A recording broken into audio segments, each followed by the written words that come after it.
All right, let's make Qahwah, the traditional Arabic coffee that's way more than just a drink.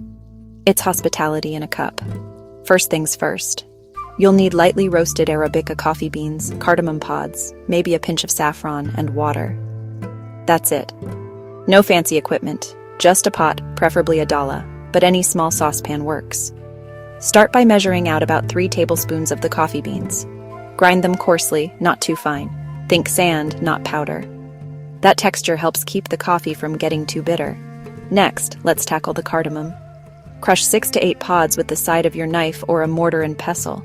You want to open them up so they release all that amazing aroma. Now, pour about 2.5 cups of water into your pot and bring it to a boil. When the water's bubbling, add the ground coffee. Give it a gentle stir, then drop the heat to low. Let it simmer for about 10 minutes. You'll see the color deepen and your kitchen start to smell incredible. After 10 minutes, toss in your crushed cardamom. If you want to go extra traditional, add a few threads of saffron and a tiny pinch of ground cloves. Let this simmer together for another 5 minutes. Don't stir. Just let those flavors infuse. When time's up, take the pot off the heat and let it sit for 2 to 3 minutes. This lets the grounds settle. Now carefully pour your qahwah into a serving pot, leaving the grounds behind.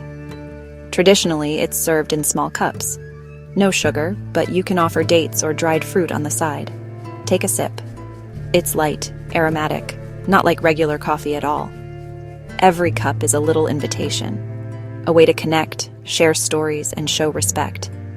So next time you want to do something special for your guests, or just treat yourself, remember how simple it is to make qahwah at home. If you enjoyed this, don't forget to like, subscribe, and share. Thanks for watching, and happy brewing.